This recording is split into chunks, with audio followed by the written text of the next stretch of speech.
Salut tout le monde, je suis extrêmement content de vous retrouver en cette rentrée 2024-2025 pour parler de football. On va parler aujourd'hui de Barcelone et bien sûr du mercato, parce que le mercato est fini depuis quelques jours et du coup il est l'heure de faire le bilan de ce mercato. Qu'est-ce qui a été bien, qu'est-ce qui n'a pas bien été et comment est-ce que la saison se profile justement avec ce mercato. Et voilà, du coup l'objectif de cette fin d'année, c'est d'atteindre les 1000 abonnés, les 1K. Ce serait vraiment splendide. C'était l'objectif que je m'étais fixé au début de l'année. Donc, si vous êtes fan de foot, si vous aimez Barcelone ou pas, on s'en fout, et bah abonnez-vous, mettez un like, ça me ferait super plaisir.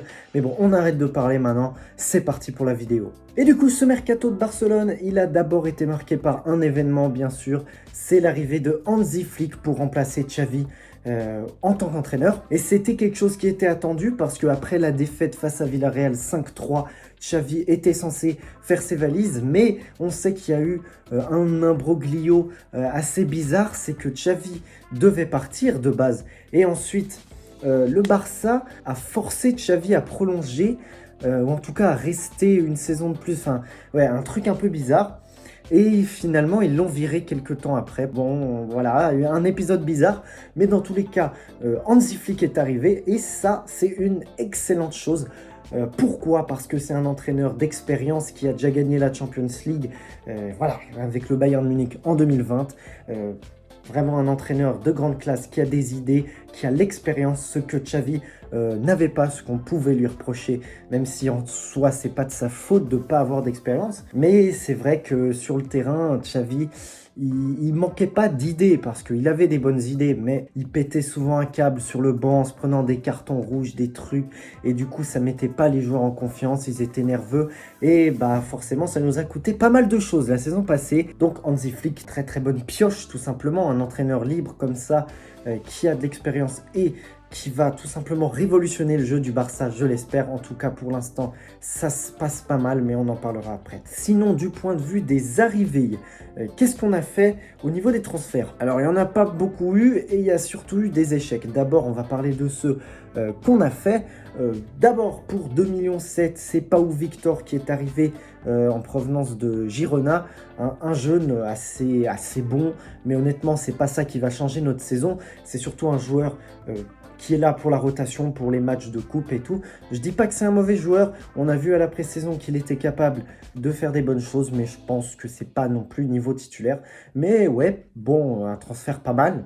Mais surtout, la grosse pioche, c'est bien évidemment Dani Olmo pour 55 millions. Je sais pas où on les a trouvés, ces 55 millions, mais en tout cas, c'est vraiment un transfert très très intéressant et vraiment pour l'instant impressionnant, parce que Dani Olmo, on l'a bien vu, c'est un joueur qui est très bon techniquement, vraiment incroyable dans les petits espaces, qui est très dangereux tout le temps.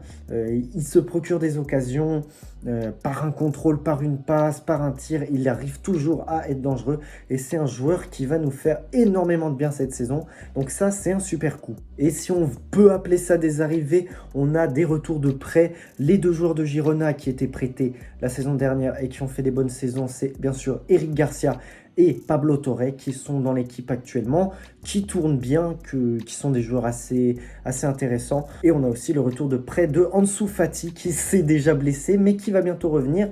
Et ça peut être un joueur intéressant dans la rotation parce qu'Ansu Fati, on se souvient très bien qu'il a beaucoup de talent. À voir si les blessures le laissent tranquille, on l'espère. Et on note quand même qu'on a fait quelques échecs, notamment le dossier Nico Williams qui reste quand même en travers de la gorge. On sentait tellement qu'il allait venir, tout était quasiment fait et il décide de rester à Bilbao. Bon, on ne peut pas non plus lui en vouloir, mais c'est vrai que tout était prêt et bah, ça ne s'est pas passé. Le transfert qui m'a quand même, enfin le non-transfert du coup qui m'a le plus intrigué, c'est on n'a pas recruté de numéro 6. Depuis le départ de Busquets, le seul vrai numéro 6 qui était au club, c'était Oriol Romeu. Voilà, cette année, on a Casado et Marc Bernal qui s'est blessé toute la saison. Donc, bon, qu'est-ce qu'on va faire? Je ne sais pas, mais ça m'inquiète un peu. Et justement, au niveau des départs, On en a eu pas mal.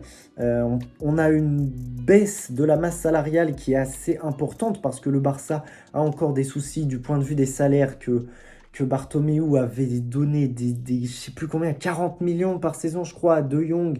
Lewandowski, très très bien payé aussi. Ouais, on a encore des gros salaires, mais on s'est débarrassé de pas mal de salaires. Gundogan, bien sûr, après une saison, il repart déjà à Manchester City. C'est un coup dur.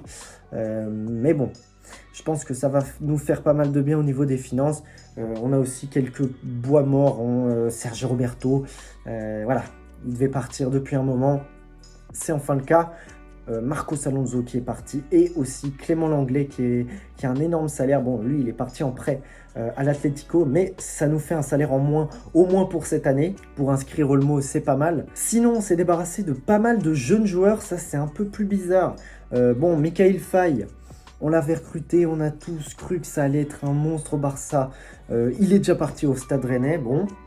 Julian Araujo, pareil, on l'avait recruté il y a 1 ou 2 ans, je sais plus pourquoi, mais en tout cas c'était un jeune et il est parti. Shadi Riyad définitivement au Betis. Marc Gouillou, grosse déception qu'il soit parti pour moi, mais bon, c'est comme ça.